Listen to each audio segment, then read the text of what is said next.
Hello, I am Denciscka Ellyvia Sidin, a student of Early Childhood Education from Keningau Vocational College, and today I will be present my final year research and innovation project, which was known as That and Will, which I now have renamed as Will of Life.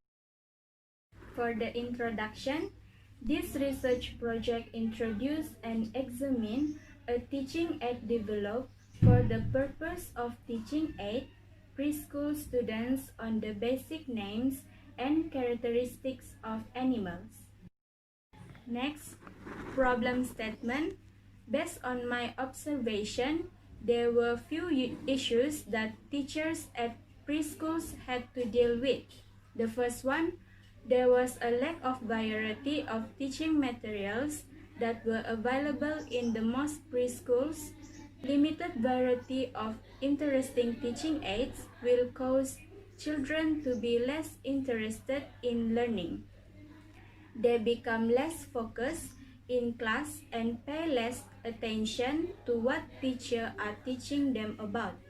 In addition, the children will do their own things in class or end up disturbing their friends. Second, if available teaching materials are not used effectively, it will not create an effective learning for children. The use of teaching aids that children find less appealing tends to affect the learning environment in the classroom. Most of the time, the children will not understand what the teachers are trying to teach as they become distracted or completely disengaged during the teaching process. Next is objectives. There were two main objectives of this research project. The first one was to introduce That and Will or Will of Life as a teaching aid in preschool classes. The second objective was to examine the potential use of That and Will in improving children's level of engagement. Rationale of project. There were few reasons why I decided to do this project. My purpose was to assist teachers in kindergartens, diversifying their teaching strategies by using more interesting teaching aids. I hope teachers will be more inspired to try out many teaching aids so that they themselves can generate creative ideas in preparing materials for their lessons. Second, the other reason was to create an effective learning environment. With this That and Will, which is now known as Will of Life, this material was designed to create an effective and engaging learning experience for children so that they can apply their knowledge in life. Scope of project. As I developed this project, I realized that I needed to narrow my scope. The focus of this study was to help preschool children learn about the life cycle of animals with an effective teaching technique in an engaging learning environment. However, I faced few challenges in getting this project done the way I envisioned it. The first one was time constraint. I faced time constraint in completing this project because as a student, I also tied to other tasks that need to be completed and I had to prepare for my exams too. Furthermore, with the ongoing pandemic of COVID-19, we were still under a partial lockdown where traveling or conducting activities were not as easy as they used to be, and the children at preschools had tight and strict schedules as well as rules that before due to the necessary precautions needed to be taken in protecting them from this virus. I had to admit that I did not have enough experience in conducting a research project. Next, project literature. There are several teaching materials that preschool teachers usually use in their class. These are flashcards. For example, a teacher shows the kids pictures of animals, fruits, objects, or anything related to the topic that is being taught. Second, concrete objects. A teacher may bring easy to carry objects to his or her class and show this object to the children to get them to think and talk. Next, toys. Some of the popular educational toys are Lego, puzzle, soft toys, dolls, and toy cars that teachers normally use in their class.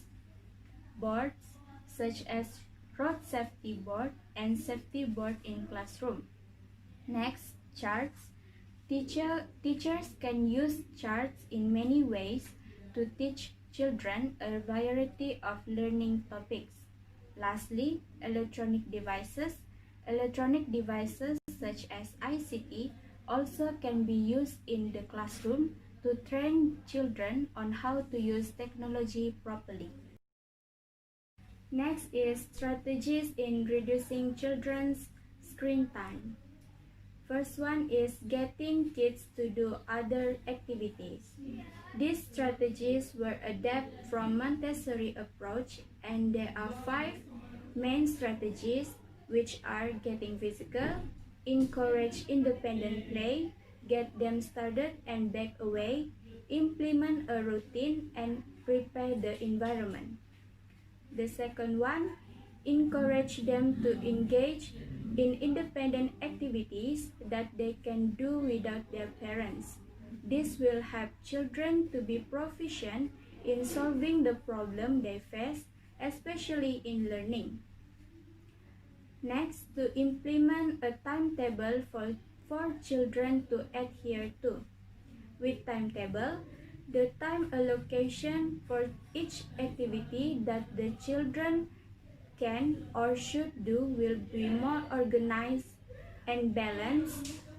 Therefore, they will have adequate time to play and learn.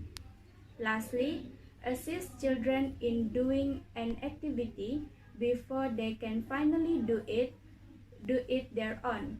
This will train the children to be independent without relying too much on their teachers.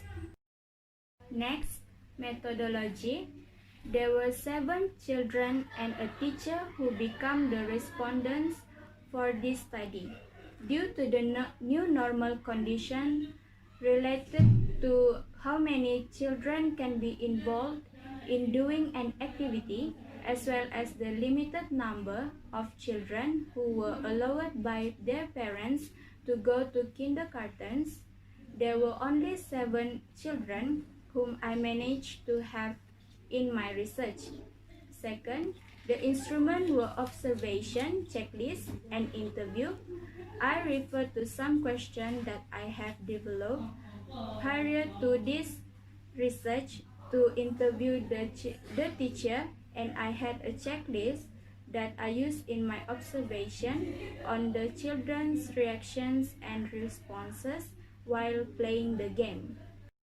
The teachers respond to the interview. The teacher gave positive feedback on the teaching aid.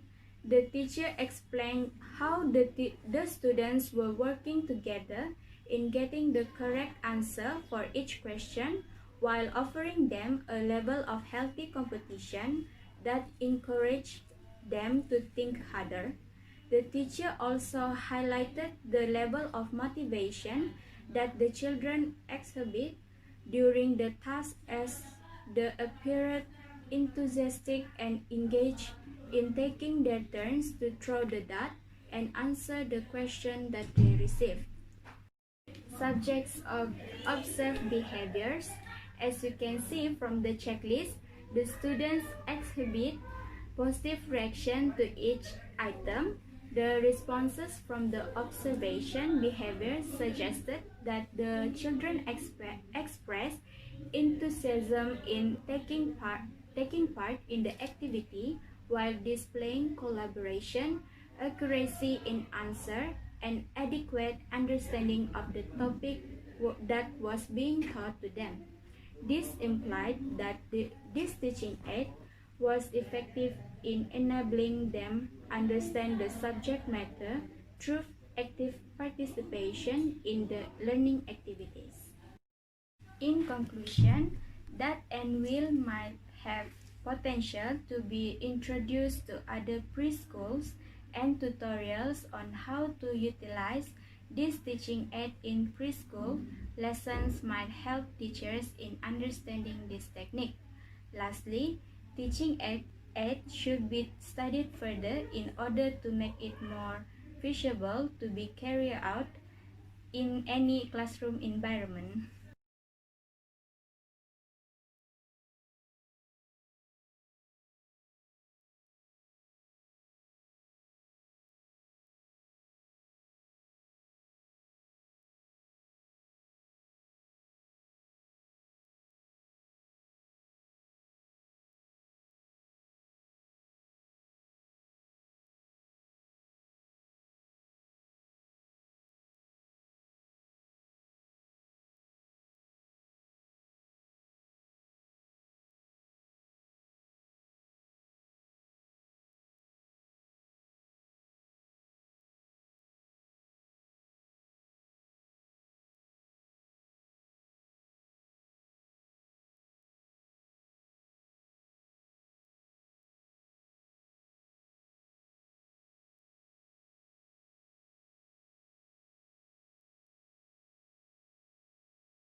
Thank you for lending me your ear.